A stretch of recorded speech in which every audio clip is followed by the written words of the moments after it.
भूगोल में प्राथमिक क्रियाएं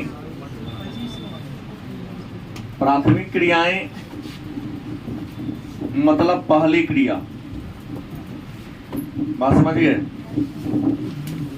मानव जब इस पृथ्वी पर आया, धरती पर आया, या मानव सभ्यता का जब विकास हुआ, तो मानव ने सबसे पहले कौन सा काम किया? तो मानव के उसी काम को हम प्राथमिक क्रिया या पहली क्रिया कहेंगे। तो हमने पहले बताया है कि मानव जब इस धरती पर आया तो सबसे पहले आखेट किया था। क्या किया था? आखेट का मतलब होता है शिकार। आखेट करता था, जंगलों से कंदमूल इकट्ठा करके खाता था। आखेट के बाद इन्होंने धीरे धीरे वृक्ष के बीज से परिचित हुआ, पेड़ के बीज से परिचित हुआ, और बीज के संबंध में जब इनको जानकारी मिल गई कि बीज को डालने से पौधा, वही पौधा बाद में फल और अनाज पैदा करता है, तो अस्थायी जीवन जब जीने लगा तो कृषि करना शुरू कर दिया। क्या करना शुरू कर दिया? कृषि।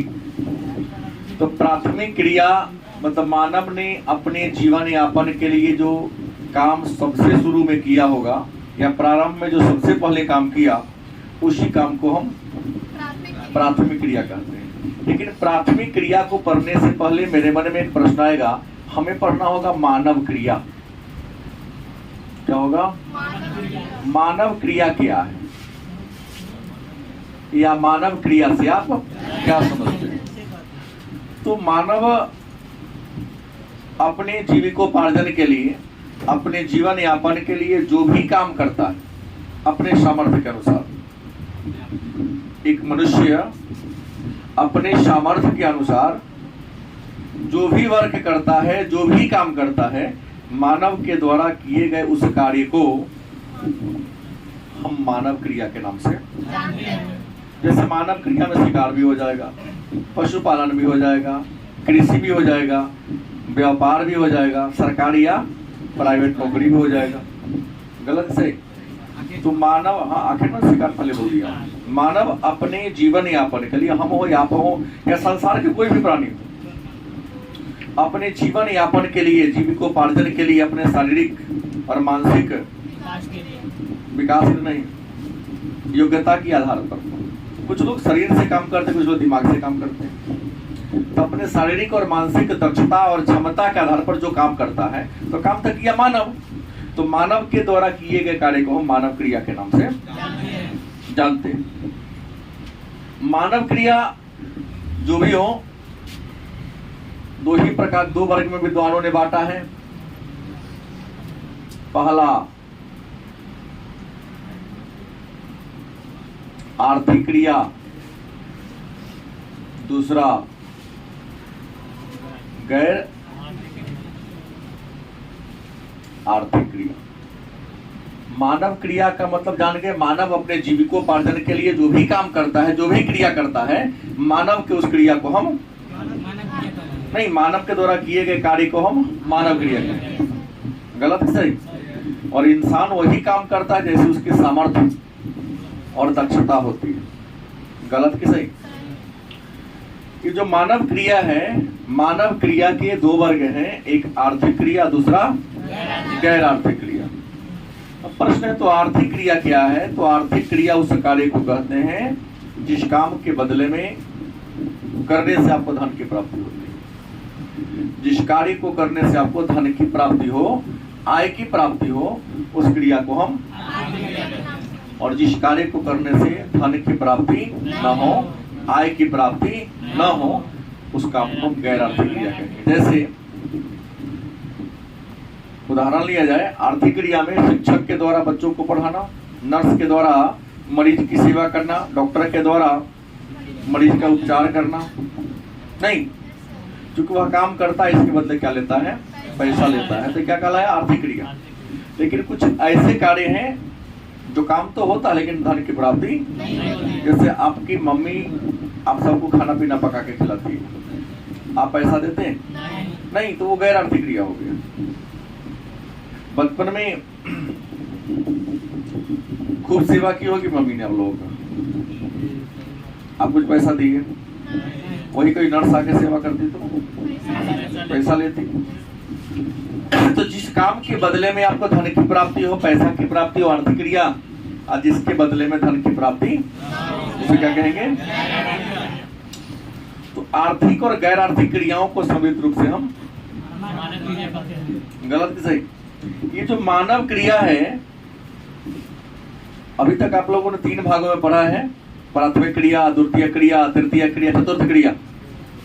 गलत सही?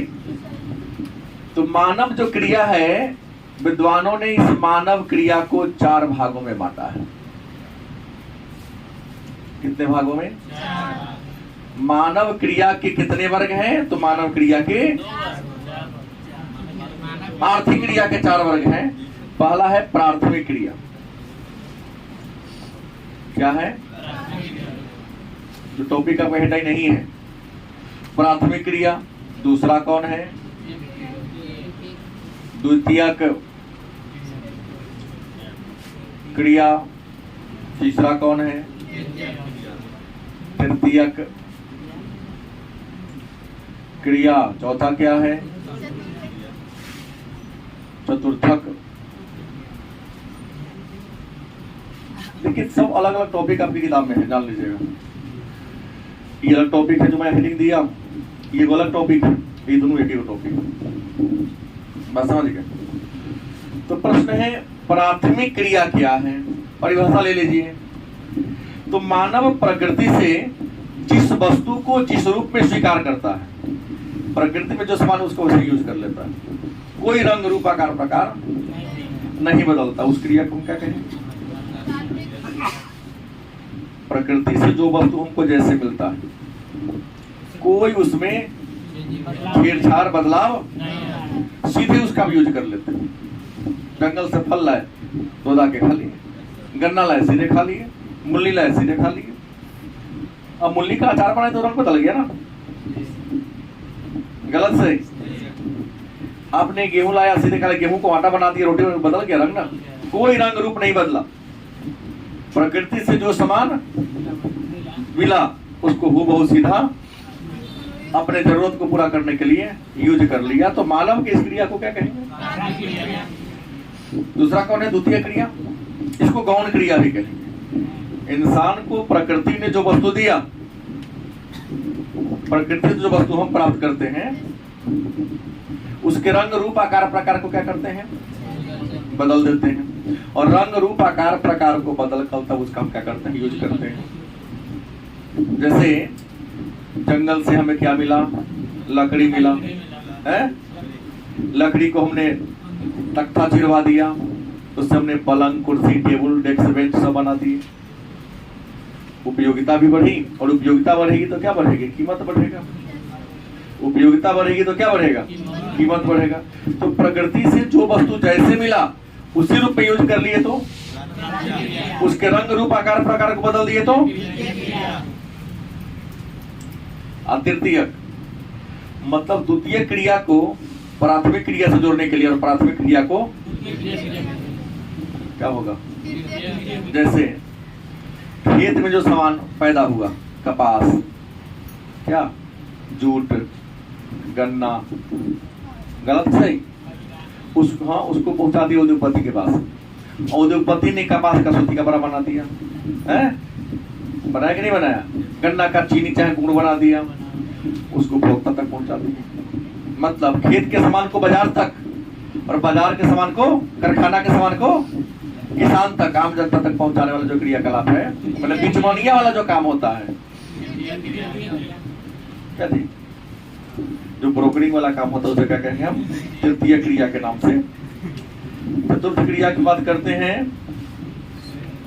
तो कहता है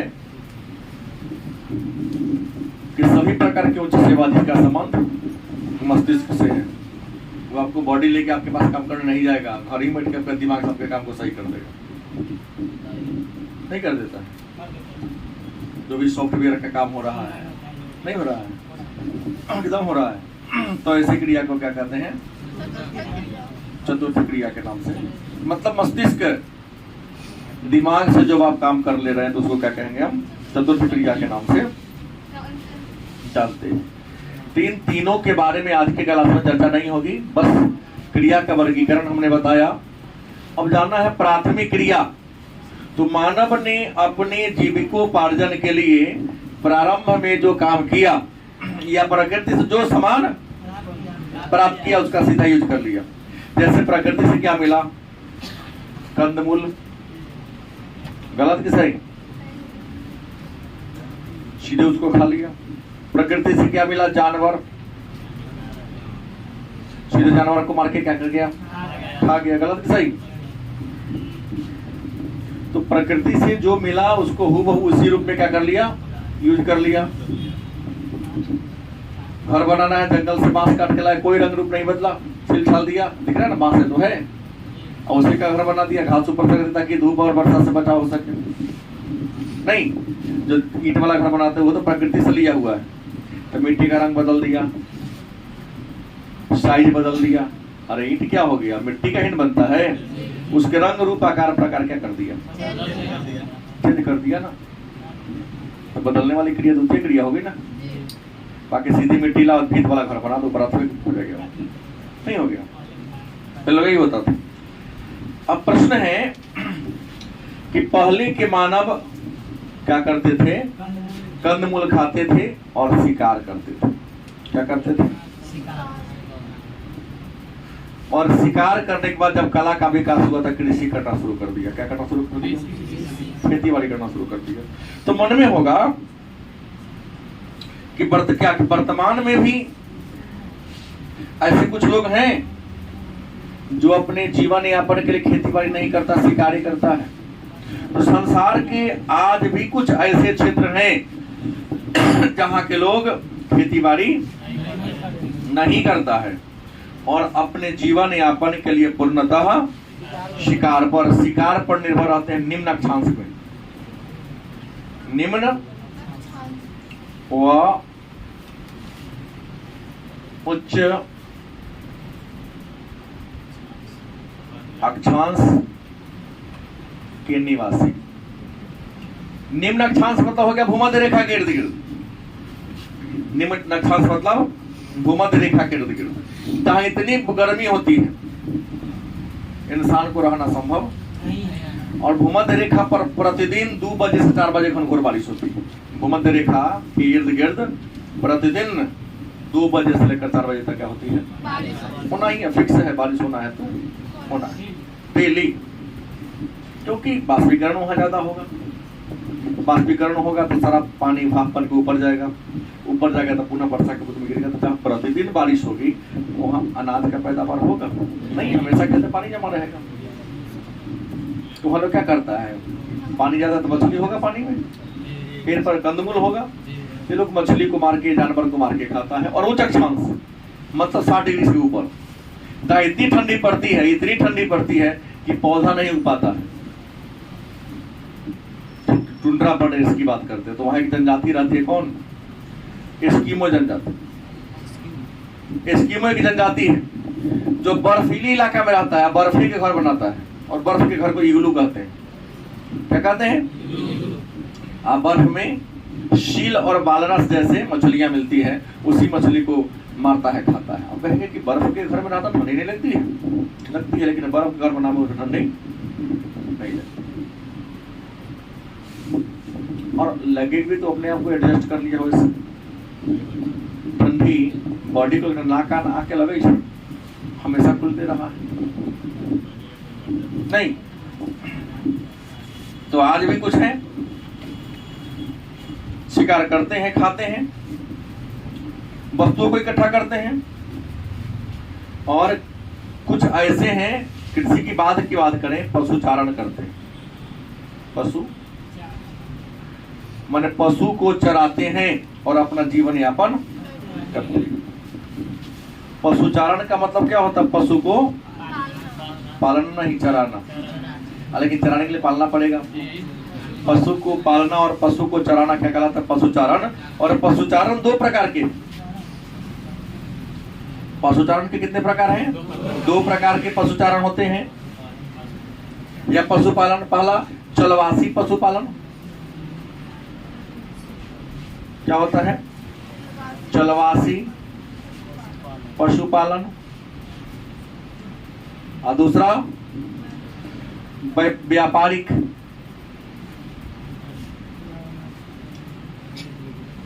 पशु पालन कहे तब चाहे पशुचारण कहे तब, मतलब व्यापार के दृष्टिकोण से यदि आप पशु को पालते और चराते हैं तो उसे क्या कहेंगे? जैसे ऑस्ट्रेलिया में जाइए, बड़े पैमाने पर भेड़ को पाला जाता है। गलत कि सही? ऑस्ट्रेलिया में एक एक इंसान के पास 1-1 लाख 2-2 लाख भेड़ है। 1-2 नहीं, 1-1 लाख कंपनी खोल दिया। सऊदी अरब में सुनता हूँ कई लोग, आप लोग जाते हैं, चलो विदेश ऐसी कमाई तो बकरी चराना पड़ता है। रोहित के भैया पासपोर्ट बन रहा है, तो बकरी चराना सऊदी अरब जाएगा। रोहित की फटका के बकरी पे खप जाएगा वो में बकरी से झगड़ा करेगा। अब बकरी की खासियत है, एक बच्चा आया, कहा कि सर मेरे काम वहाँ बकरी चराते थे। हमने कहा तो बढ़िया बात है, क्योंकि कुछ पुस्तक लेके जाता, बकरी चराता, पढ़ता, तो कहा कि बहुत बदमाश वहाँ का बकरी है, ये जब तक खड़ा रहेंगे, चढ़ेगा, बैठ जाएगा तो वो बैठ जाएगा। अब बकरी अगर फर्स्ट पुश नहीं रहेगा तो मालिक पीटेगा। ऐसे लोग कोई सजा देने की तो जाओ बकरी चराइए भेज दो। तो व्यापार के दृष्टिकोण से पशु को पालना या पशु को चराना व्यापारिक पशुचालन, पशुपालन या पशुचारण कहला। दूसरा कहते हैं चलवासी, चल कर, आज यहाँ है कल। एक बात आप लोग जानते हैं कि गर्मी की ऋतु में या ग्रीष्म ऋतु में या गर्मी के महीना में मैदानी भाग में खूब गर्मी पड़ती है और पहाड़ के ऊंचाई पर गर्मी। इस बात को आप मानेंगे कि नहीं मानेंगे?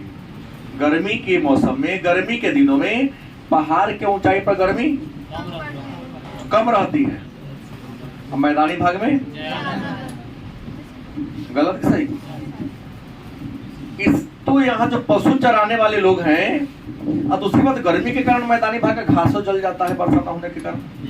अब पहाड़ पर तो छोटे छोटे पेड़ पौधा है, तो जो भी भेड़ बकरी पालने वाले लोग हैं गर्मी के महीना में क्या करता है? अपने भेड़ बकरी को लेकर पहाड़ की ऊंचाई पर चल जाता है। आज जैसे ठंडी का महीना आया, एक बार जान लीजिए, ठंडी के महीना में पहाड़ पर ठंडी ज्यादा पड़ता है, अब मैदानी में ठंडी। यो सत्य बात है। ठंडी का मौसम आया तो अपने भेड़ बकरी को पहाड़ पर से लेकर कहां पहुंच गया? मैदानी भाग में आ गया। तो ऋतु के अनुसार, मौसम के अनुसार पशुपालक जब अपने आवास को बदल लेते हैं तो उसको कहते हैं चलवासी। और पहाड़ पर चल ही करने गया होगा, उड़ के थोड़ी नहीं गया होगा। मैदानी भाग में गर्मी नहीं, वहाँ पेड़ पौधा है, हवा का झोंका चलता सीधा लगेगा। आगे मैदान में घिरा हुआ चारों तरफ से, अब उबड़ खाबड़ है, तो सूर्य का प्रकाश भी पड़ेगा ना, तो समतल तल से टकरा के रिफ्लेक्ट होगा तो ज्यादा होगा, वो तो ऊंच नीचे है ना। अब वहाँ पेड़ पौधा है छोटा मोटा ज्यादा, हल्का भी हवा का झोंका आएगा तो रुकावट वो नहीं है, लगेगा आपको। गलती सही? तो चलवासी पशुचारण करते हैं। और विश्व के बहुत ऐसे देश हैं जहां आज भी लोग चलवासी पशुचारण करते हैं। और ऋतु का 2 नंबर का प्रश्न पूछा गया है। ग्रीष्म ऋतु में पहाड़ के ऊंचाई पर चला गया, और शीत ऋतु में मैदानी भाग में चला गया, तो ऐसे पशुचारण को हम चलवासी पशुचारण के नाम से जानते हैं। और अलग अलग देशों में घास के मैदान हैं, जहां जैसे दक्षिण अमेरिका की बात करते हैं, जो व्यापारिक पशुपालन करते हैं, तो विश्व के अलग अलग देशों में जहां खेती बाड़ी नहीं होता, घास के बड़े बड़े मैदान हैं। अगर हम लेते हैं उत्तरी अमेरिका, क्या लेते हैं? उत्तरी अमेरिका। तो उत्तरी अमेरिका में बड़े बड़े घास के मैदान हैं जिसका नाम है प्रेयरी। क्या नाम है? प्रेयरी घास का मैदान का है उत्तरी अमेरिका। दक्षिणी अमेरिका में भी घास के मैदान है, और दक्षिणी अमेरिका में जो घास के मैदान उसका नाम है पंपास। क्या नाम है? पंपास है, पूछा गया प्रश्न है। उसके बाद रूस की बात करते हैं तो रूस में भी घास के मैदान है, नाम है स्टेपी। क्या नाम है? स्टेपी नाम है। और अफ्रीका की बात करते हैं, अफ्रीका, हम केवल महादेश का नाम लिखा हूं, अफ्रीका में घास के मैदान को वेल्ड कहते हैं। और इस घास में प्रोटीन की मात्रा बहुत ज्यादा है। बड़े पैमाने पर पशु जो खाते हैं उनके बॉडी में मांस की मात्रा क्या होती है? बहुत अधिक मात्रा में आ जाती है। तो मानव ने जो सबसे पहला काम किया वह शिकार किया, पशुपालन किया। उसके बाद क्या किया? कृषि किया। क्या किया? खेती बाड़ी। और आपको शायद पता है कि कृषि का विकास नवपाषाण काल में हुआ। कृषि का विकास किस काल में हुआ? तो मन में एक प्रश्न होगा, ये कृषि क्या है? कृषि कहते किसे हैं? तो जमीन को जोत कोड़ कर फसल को क्या थी? कृषि को अंग्रेजी में एग्रीकल्चर कहते हैं। जमीन को जोत कोड़ करके फसल को लगाना या अनाज को उगाना क्या कहलाता है? कृषि कहलाता है। कोई दिक्कत? अब कृषि के कई प्रकार हैं।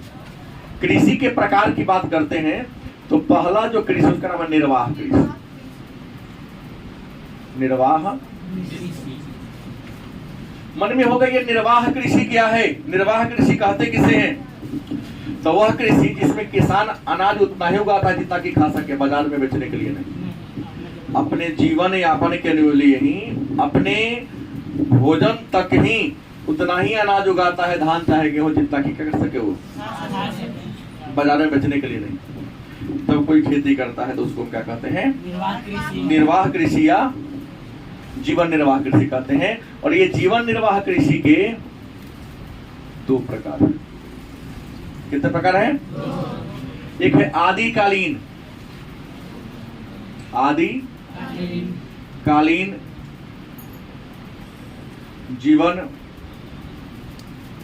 निर्वाह कृषि, जिसको झूम खेती भी कहते हैं। आदिकालीन जीवन निर्वाह कृषि जिसको क्या कहते हैं? झूम खेती कहते हैं। और दूसरा कहता है चावल रहित गहन निर्वाह कृषि। कौन है? गहन निर्वाह कृषि। तो प्रश्न, निर्वाह कृषि उस कृषि को कहते हैं जिसमें किसान उतना ही अनाज उगाता जितना कि खा सके, बाजार में बेचने के लिए नहीं। लेकिन निर्वाह कृषि के कितने प्रकार हैं? दो प्रकार हैं। पहला कौन है? आदिकालीन निर्वाह कृषि, जिसको झूम खेती भी। और पहले के लोग जब इंसान की जरूरत क्या थी? कम थी। आबादी क्या थी? कम थी। तो ये क्या करता? जंगलों में रहा करता था। गांव शहर का विकास बहुत कम मात्रा में हुआ था। तो जंगल को काटता था, जलाता था, उसके राख में मिट्टी को मिलाकर खेती बाड़ी करता था। जब तक उस मिट्टी में पैदावार होती थी वहां रहता था। पैदावार खत्म हुई, अन्य क्षेत्र में गया, खेती बाड़ी करना शुरू कर दिया। इसी को हम जीवन निर्वाह कृषि, आदिकालीन जीवन निर्वाह कृषि या झूम खेती कहेंगे। झूम खेती को काटो जलाओ खेती भी कहते हैं। विश्व के अलग अलग देशों में झूम खेती का अलग अलग नाम है। जैसे मलेशिया में और इंडोनेशिया, जो एशिया महादेश का देश है, मलेशिया और इंडोनेशिया में झूम खेती को लदांग कहते हैं। ब्राजील में रोका कहते हैं।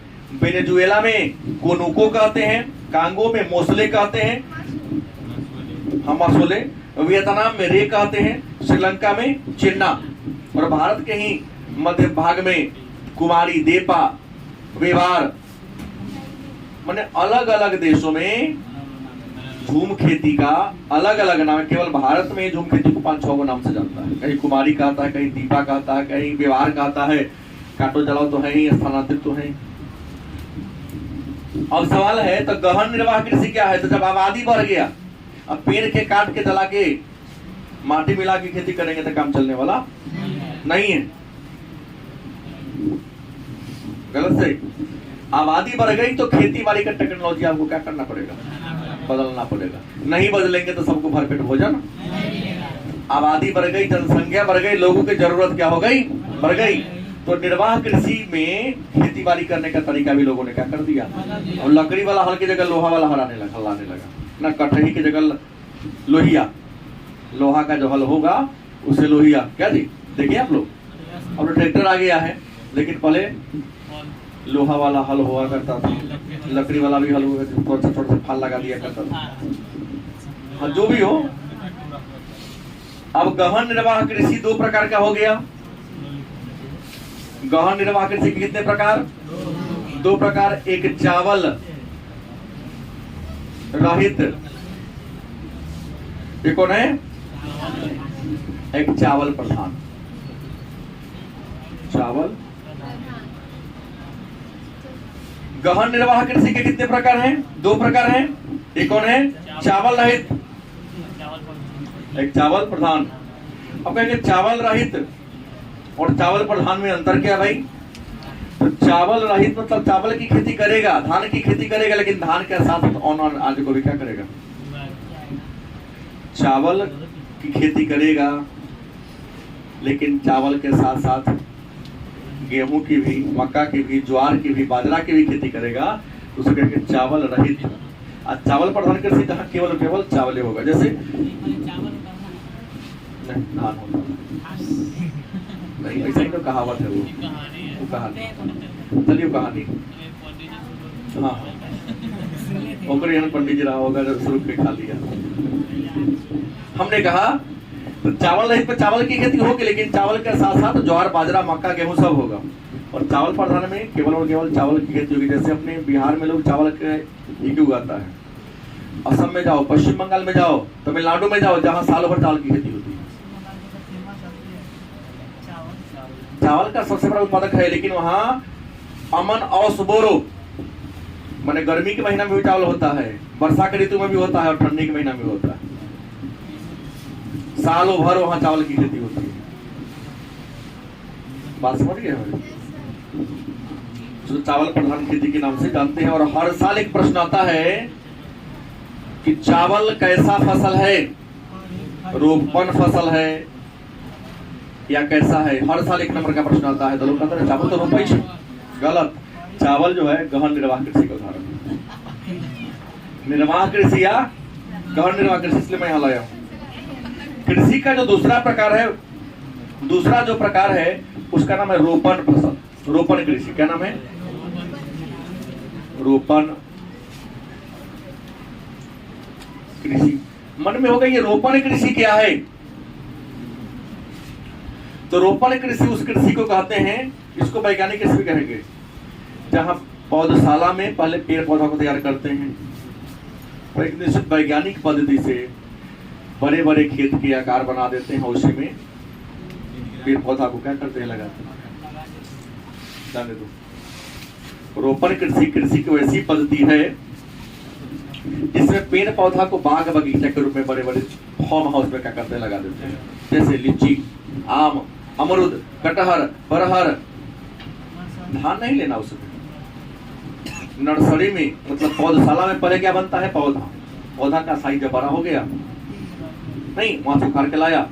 यहाँ खेतों का आकार 500 एकड़ का, 600 एकड़, 1000 एकड़ का, 2000 एकड़ का होता है। इतना बड़ा बड़ा खेत होता है।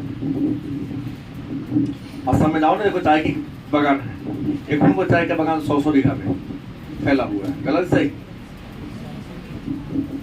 नहीं, तो हमारे और आपके चाय की खेती से अपन पूरा होता ही नहीं है। हम जो आलू रोपते हैं उससे आलू थोड़ी पूरा देश खाता है। जाके कानपुर में देखो क्या जी, एक 2-2 हजार बीघा में लगातार लोग आलू की खेती कर लेते हैं। बात समझ गए, जिसको हम रोपण कृषि कहेंगे। तीसरा है विस्तृत। क्या है,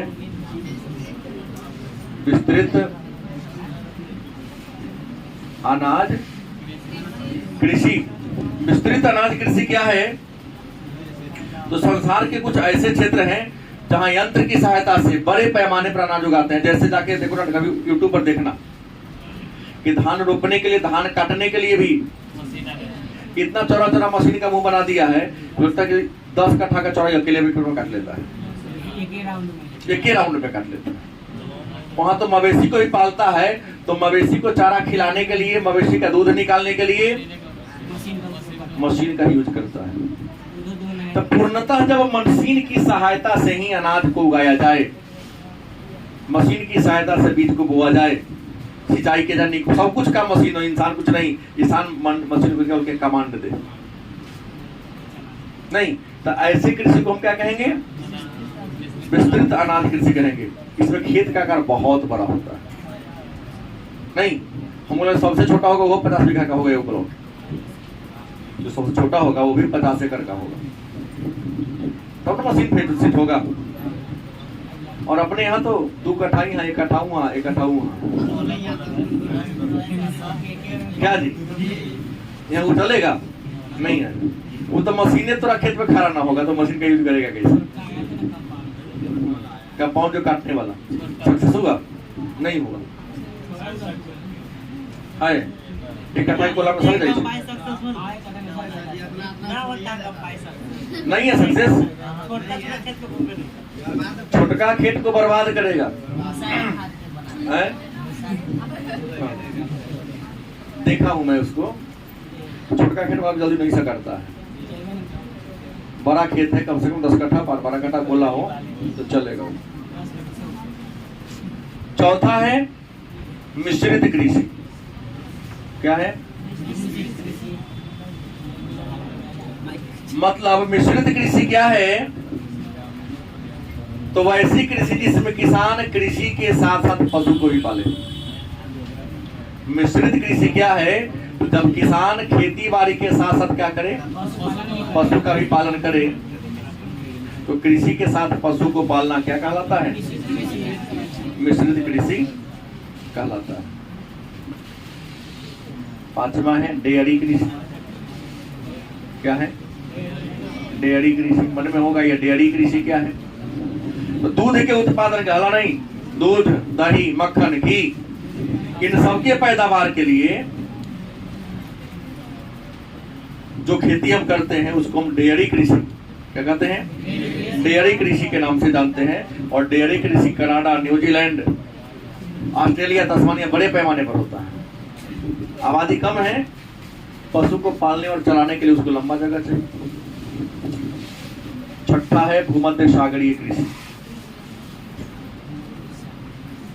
भूमध्य सागरीय कृषि। भूमध्य सागर है ना, अरे अफ्रीका और यूरोप महादेश के बीच में भूमध्य सागर है। तो भूमध्य सागर के इर्द गिर्द में खट्टे और रसदार फल की खेती होती है, क्योंकि पानी ज्यादा मिलेगा तो रसदार फल ही होगा ना। तो भूमध्य सागर के इर्द गिर्द जो खेती होती है उसको भूमध्य सागरीय कृषि कहते हैं। और भूमध्य सागरीय कृषि में क्या होता है? खट्टे फल की, जैसे नींबू होगा, संतरा होगा, अंगूर होगा, बड़े पैमाने पर होगा, क्योंकि जल की उपलब्धता ज्यादा है तो जलदार फल ही होगा ना। बड़े पैमाने पर खेती होती है तो उसको भूमध्य सागरीय कृषि कहते हैं। और भूमध्य सागरीय कृषि में क्या होता है? तो खट्टे और रसदार। एक और है 7वां ट्रक फार्मिंग या ट्रक कृषि।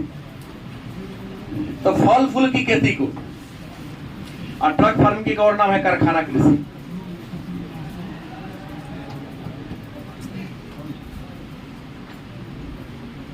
फल फूल की खेती को कारखाना कृषि या ट्रक फार्मिंग कहते हैं। जहां बड़े पैमाने पर फल फूल की खेती होती है, वहां क्या होता है? बीच लाइन में ट्रक गुजरता रहेगा, ट्रक के ऊपर इंसान या मशीन लगा हुआ है, तोड़ता है ट्रक पर, क्या करता है? लाते रहता है। मशीन बन गया, एक बार जोर में लगा दिया, एक बार हिला दिया, पूरा गिर के नीचे लोग आ जाता है, रोकने वाला भी आ गया है। तो मैं ये वो आम के पेड़ पर थोड़ी रोकते, वो जहाँ हजारों की संख्या में आम का वृक्ष है उसके लिए लागू होता है। अब तो ऐसा आ गया कि आम के पेड़ लाइन में गड़बड़ी कर रहा है, लेकिन सुखाना नहीं तो मशीनें उखाड़ लेता है आम के पेड़ को, पूरा पेड़ सहित जाकर वहां ला दिया, सूखता भी नहीं।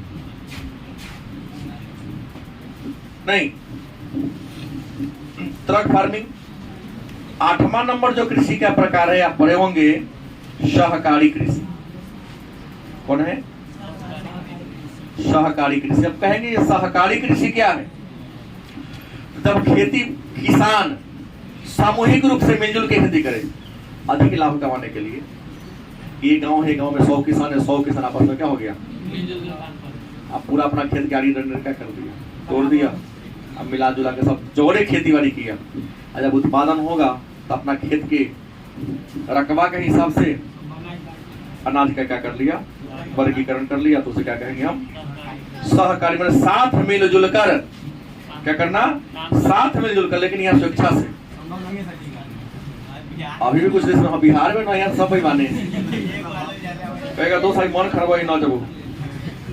जब किसान स्वेच्छा से मिलजुल कर खेती बाड़ी करते हैं तो उसे क्या कहेंगे? सहकारी कृषि। और 9वां प्रकार है कृषि का, वो है सामूहिक कृषि।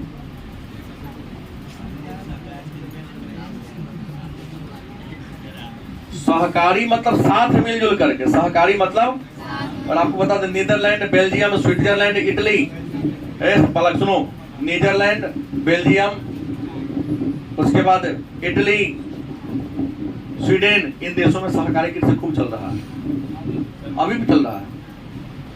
और कहता है कौन? सामूहिक कृषि। तब किसान एक समूह का निर्माण कर लेते, क्या कर लेते हैं? किसान एक समूह का निर्माण कर लेते हैं, और समूह का निर्माण करके जब खेती बाड़ी करते हैं, गुट बना लेता है कि गांव में 14 सेक्टर विचार मिल रहा है, एक गांव में 10 को गुट बना, आज सब मिलजुल की खेती किया। चलो आज तुम्हारे खेत में हम लोग को देंगे, तो कल तो हमारे खेत में, आज कमाई नहीं होगा तो मेरे खेत का कमाई नहीं हो जाएगा, कल तुम्हारे खेत का हो जाएगा। पहले होता था तो किसान गुट बना लेते। पहले तो हर बैल भजाइता, एगो बैल हम खरीदे, एगो बैल गाँव का, तो भजाइता हो गई। क्या जी, आज हम जोतने जाएंगे तो कल तुम जोतने जाओ, ऐसा हुआ। फिर किसान जब मिलजुल कर एक गुट का निर्माण कर लेते हैं और जब खेती बाड़ी करते हैं तो उसे क्या कहेंगे? और रूस में सामूहिक कृषि को कहते हैं कोलजोक, सॉरी कोल खोज। रूस में सामूहिक कृषि को क्या कहते हैं? कोल खोज कहते हैं। और एक और इंडिया में और कृषि का प्रकार है जो मैं आपको बता दूं, इसको 10वां नंबर वाले किसी तरह से लिख दे रहा हूं, बहुफसली कृषि।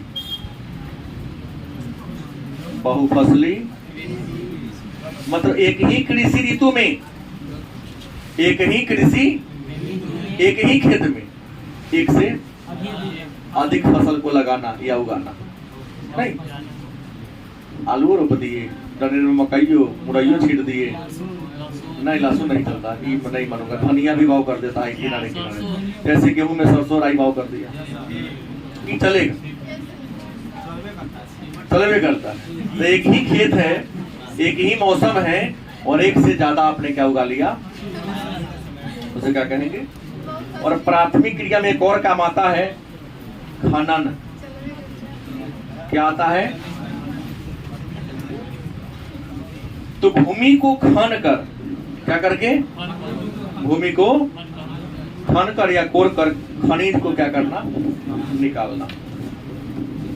खनन भी प्राथमिक क्रिया है। तो इसको मैं ज्यादा इसलिए नहीं पढ़ा रहा हूँ कि खनिज संसाधन टॉपिक है, हमको पढ़ना है। हालांकि इंडिया में कृषि एक टॉपिक है जो विश्व वाला चल रहा है।